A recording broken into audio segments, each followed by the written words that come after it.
جو اللہ سے ڈرتے ہیں، جو عبادت کرتے ہیں اور اپنی عبادت پر تکبر نہیں کرتے اور عاجزی اور انکساری کی زندگی بسر کرتے ہیں۔ اسی طرح سورہ دہر کی آیت نمبر 20 میں اللہ تعالیٰ نے ارشاد فرمایا، اور جب تم جنت کو دیکھو گے تو ہر طرف نعمتیں ہی نعمتیں ہوں گی اور ایک بڑی سلطنت کا سر و سامان تمہیں نظر آئے گا۔ حضرت عبداللہ بن مسعود رضی اللہ تعالیٰ عنہ کہتے ہیں، آپ صلی اللہ علیہ وآلہ وسلم نے فرمایا، جہنم سے سب سے آخر میں نکلنے والے آدمی کو میں پہچانتا ہوں۔ وہ شخص کولہوں کے بل گھسٹتا ہوا جائے گا تو دیکھے گا کہ سب لوگوں نے اپنی اپنی جگہ قبضہ جما رکھا ہے اور اس کے لیے کوئی جگہ باقی نہیں۔ اس سے پوچھا جائے گا، تمہیں وہ وقت یاد ہے جب تم جہنم میں تھے؟ عرض کرے گا، ہاں یاد ہے۔ چنانچہ اس سے کہا جائے گا، خواہش کرو، کتنی جگہ تمہیں جنت میں چاہیے؟ چنانچہ وہ خواہش کرے گا۔ پھر اسے کہا جائے گا، تیرے لیے بڑی خواہش کے مطابق جنت میں جگہ ہے اور 10 دنیاؤں کے برابر مزید بھی تمہارے لیے جگہ ہے۔ وہ شخص عرض کرے گا، یا اللہ، تو بادشاہ ہو کر میرے ساتھ مذاق کرتا ہے؟ جنت میں تو معمولی سی جگہ بھی باقی نہیں رہی۔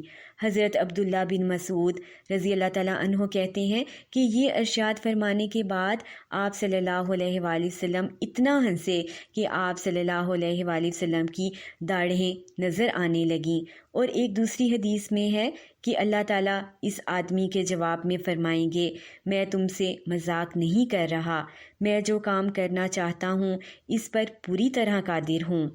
اسے مسلم نے روایت کیا ہے۔ اس حدیث سے بھی ہمیں جنت کی شان کے متعلق معلوم ہوتا ہے کہ جنت کی یہ شان ہے کہ انسان جتنی خواہش کرے گا کہ اس کو جنت میں اتنی جگہ ملے تو اللہ تعالیٰ کی ذات اس بات پر قادر ہے کہ اس کو اتنی ہی جگہ عطا فرمائے گا جتنی جگہ کی وہ خواہش کرے گا۔ مسلم کی حدیث ہے، حضرت انس بن مالک رضی اللہ تعالیٰ عنہ کہتے ہیں، آپ صلی اللہ علیہ وآلہ وسلم نے فرمایا، قیامت کے روز سب سے زیادہ امتی میرے ہوں گے اور میں سب سے پہلے جنت کا دروازہ کھٹکھٹاؤں گا۔ اس سے ہمیں معلوم ہوا کہ جنت کا جو دروازہ ہے وہ سب سے پہلے آپ صلی اللہ علیہ وآلہ وسلم کے لیے ہی کھولا جائے گا۔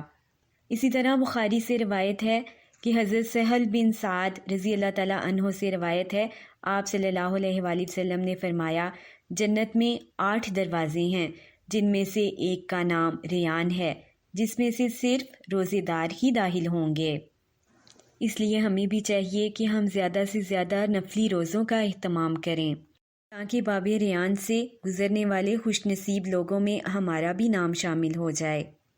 اسی طرح حضرت ابو ہریرہ رضی اللہ تعالیٰ عنہ سے روایت ہے کہ آپ صلی اللہ علیہ وآلہ وسلم نے فرمایا، جس شخص نے اللہ کی راہ میں جوڑا خرچ کیا، مثلاً 2 گھوڑے، 2 تلواریں وغیرہ، جنت میں یوں کہہ کر بلایا جائے گا، اے اللہ کے بندے، یہ ہے بہتر صلہ تمہارے انفاق کا۔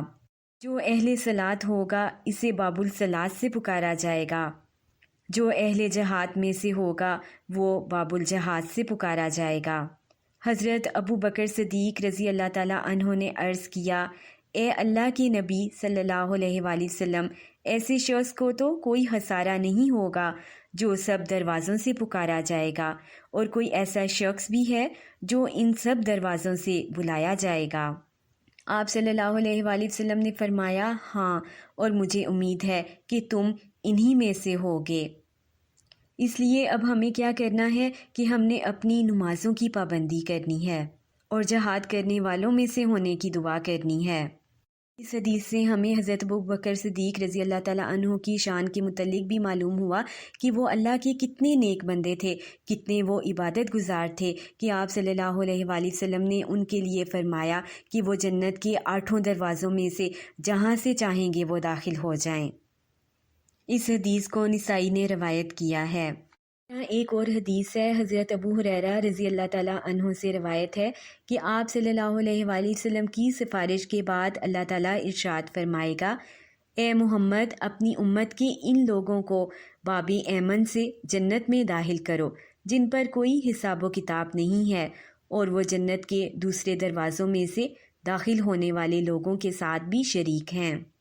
یعنی اگر کسی دوسرے دروازے سے داخل ہونا چاہیں تو وہ ہو سکتے ہیں، قسم ہے اس ذات کی جس کے ہاتھ میں محمد صلی اللہ علیہ وآلہ وسلم کی جان ہے، جنت کی چوکھٹ کے درمیان اتنا فاصلہ ہے جتنا مکہ اور ہجر کے درمیان ہے، یا جتنا مکہ اور بصرہ کے درمیان ہے۔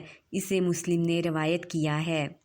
اب ہم یہ دیکھتے ہیں کہ اور کون سے لوگ ہیں جن کے لیے جنت کے 8 دروازے کھول دیے جائیں گے۔ حضرت عمر بن خطاب رضی اللہ تعالیٰ عنہ کہتے ہیں، آپ صلی اللہ علیہ وآلہ وسلم نے فرمایا، تم میں سے جو شخص اچھی طرح وضو کرے پھر کہے میں گواہی دیتا ہوں کہ اللہ کے سوا کوئی الہ نہیں اور محمد صلی اللہ علیہ وآلہ وسلم اللہ کے بندے ہیں اور اس کے رسول ہیں، اس کے لیے جنت کے 8 دروازے کھول دیے جاتے ہیں، جس سے چاہے داخل ہو جائے۔ اسے مسلم نے روایت کیا ہے۔ اس لیے اب ہمیں بھی چاہیے کہ ہم وضو کا اہتمام کریں، اور اس حدیث میں اچھے طریقے سے وضو کرنے سے مراد یہ ہے کہ سنت کے مطابق وضو کیا جائے، اور وضو کے بعد کی دعاؤں کا اہتمام کرے تو اس کے لیے جنت کے 8 دروازے کھول دیے جاتے ہیں۔ اسی طرح ابن ماجہ سے روایت ہے کہ حضرت ابو ہریرہ رضی اللہ تعالیٰ عنہ سے روایت ہے، آپ صلی اللہ علیہ وآلہ وسلم نے فرمایا، جو عورت 5 نمازیں ادا کرے، رمضان کے روزے رکھے، اپنی شرمگاہ کی حفاظت کرے اور اپنے شوہر کی فرما برداری کرے، اسے قیامت کے روز کہا جائے گا جنت کے 8 دروازوں میں سے جس سے چاہو داخل ہو جاؤ۔ اللہ تعالیٰ ہمیں بھی نیکی کی توفیق عطا فرمائے، اور اللہ تعالیٰ ہم سے ایسے کام لے لے جس سے وہ راضی ہو جائے۔ آمین ثم آمین۔ اب ہم نے کرنا کیا ہے کہ ہم نے نماز کی پابندی کرنی ہے، اور اللہ کی راہ میں جہاد کرنے کی نیت کرنی ہے، اور دین سیکھنا بھی اللہ کی راہ میں جہاد کرنا ہے، اور اسی طرح تبلیغ کا کام کرنا بھی جہاد میں شامل ہے۔ اس طرح بری عادات کو چھوڑنا بھی جہاد ہے، اور اپنے نفس کو روکنا بھی جہاد ہے، بدی سے نیکی کی طرف آنا بھی جہاد ہے۔ اور ہم نے نفلی روزوں کا بھی اہتمام کرنا ہے، کیونکہ نفلی روزے جہاں پر گناہوں کو مٹاتے ہیں، جہنم کی آگ کو انسان سے دور کرتے ہیں، اور یہ باب الریان میں داخلے کا بھی باعث ہوں گے۔ اللہ تعالیٰ ہم سب کو عمل کی توفیق عطا فرمائے۔ آمین ثم آمین۔ سبحانک اللہم و بحمدک، اشہد ان لا الہ الا انت، استغفرک و اتوب الیک۔ السلام علیکم ورحمۃ اللہ وبرکاتہ۔